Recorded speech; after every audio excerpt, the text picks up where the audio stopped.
What's going on, ladies and gentlemen? Welcome back to the Fringe. We need to talk a little bit about what happened with the Freedom Convoy leaders, Tamara Lich, Chris Barber. Um, if you joined us on the channel during their final court appearance on the longest mischief trial ever in Canada's history, you'll notice that I had a different tone during that live stream where I said, look, it was just before Thanksgiving. The benefits here are that Tamara and Chris were not going to be behind bars. The Crown was seeking 7 to 8 years in jail for the two of them. I was happy to see the judge take a 180 and say, well, we have to do something, but we're not sending them to jail. You know, I said the silver lining was always that Tamara was not getting locked up again for the third time. Chris Barber wouldn't be spending any time in jail away from his family. And that I kind of considered it a win. Now, after that, once you start to really break down what was going on, now don't take me as saying that it's a win, meaning that the house arrest that is being given to them is by any means suitable or acceptable. These are still political prisoners. But I thought out of all of the conditions that were being given that could have been given by this judge, this was the best outcome of the bad conditions. But after going through what's actually happened since, what's transpired, what this house arrest looks like,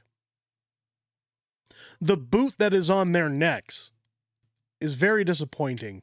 And I have to say, I'm no longer in the same boat that I used to be in, thinking that this was a good outcome. I want to share Tamara's post coming out from her meeting with her probation officer. Yesterday was my first meeting with my new probation officer. She seemed fair and efficient. Good to hear. We simply reviewed the conditions set out by the judge for my house arrest. I was hoping to be able to drop off and pick up my grandsons from school, but apparently that request will have to go to a judge under a variation application, so we'll just leave everything as is for now. That's unfortunate. Now, again, I don't want to say, house arrest, you should have all these stipulations. I will say it's good that she was at least granted the ability to be there for her grandchild's birth that's upcoming. By the way, congratulations to Tamara for becoming a grandmother again. Next week, I'm heading back in for an interview with her to assess the level of risk I oppose to re-offend. That's the funny part about all of this. The risk you pose to re-offend. I understand probation officers have to go through this. It's part of the process. But don't you think if Tamara was going to re-offend, it would have been done already? They would have organized another convoy. They would have done something. Also, what qualifies as re-offending? Is she allowed on the internet? Is she allowed to do interviews? Is she allowed to go out and speak about what happened? All up in the air. She says, it sounds like it'll basically be a questionnaire to assess my mental state and any dangers that I may pose to society. I can tell you after being very close to Tamara that she is one of the friendliest, harmless people I've ever met in my life. She would save a squirrel from being struck by a vehicle. This woman would literally do anything for anyone. All they had to do was ask. She poses no threat, no risk. Give me a break. She goes on to say she informed me of the consequences should I breach these conditions, and I am not to leave the house, even for the approved necessities of life, without contacting her to let her know where I'll be and for how long. Again, it's disappointing to hear that, but what people have to realize out of that sentence, and I'm going to play devil's advocate for a second here. You have to realize that Tamara is not only world known, but country known, countrywide. There are a lot of people out there that would love to see nothing more than for Tamara to have her head on a pike, to see her locked up, to see her go to jail. The lefties were all celebrating before last week's court appearance, saying, "Oh, I can't wait to spend Thanksgiving knowing they're behind bars." I'm assuming the reason that Tamara has to reach out and let them know where she's going to be is they will probably be swamped with emails, phone calls, harassment from the left saying, I saw Tamara out in public. Isn't she on house arrest? Isn't she supposed to be lock her up, throw her in jail? I'm guessing that is the purpose of what this is about. I hope so, at least. Because otherwise, it's a little harsh. Tamara goes on to say she will then provide a letter stating I have been granted permission to be out in society. I'm to have my papers on my person at all times and ready to produce should I be pulled over or seen by law enforcement out and about. She was kind enough to print me off a letter yesterday before I left so I could stop at the optometrist and dentist offices on my way home. My official date of release is January 21st, 2027, 1,799 days after my initial arrest. That's part of the problem I have with this whole situation, is that Tamara's almost been on house arrest this entire time. I've said many times in live streams, in shows, even while Tamara's been present, their pandemic never ended. It always continued because you remember the court order that they couldn't be on the internet, they couldn't watch YouTube, they couldn't participate in social media.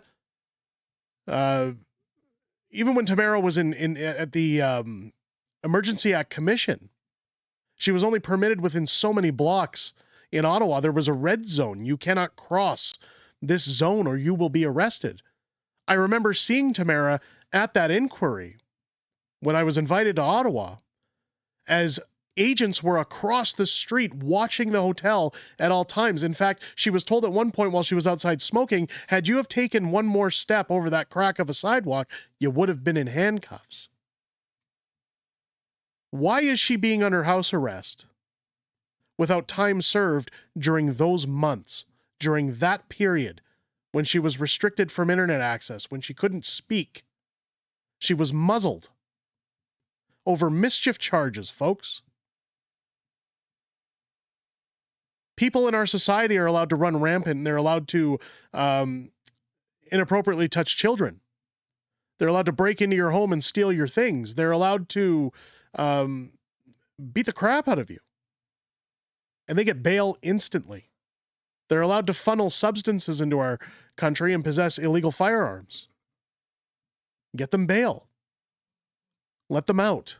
Tamara Lich, 1,800 days of authoritarianism for parking a truck on the government's lawn and requesting that the government hear from their constituents. You've got this here. This is the one, Sunshine of Hope. Use this time to prepare your run for public office, says the pleb. Getting you elected will be the sweetest payback possible. Tamara saying, my thinking exactly. I really hope that's true. I really hope that Tamara does something of this level. I hope Chris does the same. I can tell you that anybody from the convoy, whether it's Tom Marazzo, whether it's Keith Wilson, Eva Chipiuk, Tamara Lich, Pat King, Chris Barber, all of these people, I've had the pleasure of speaking with. Danny Bulford. I know there's some I'm leaving out.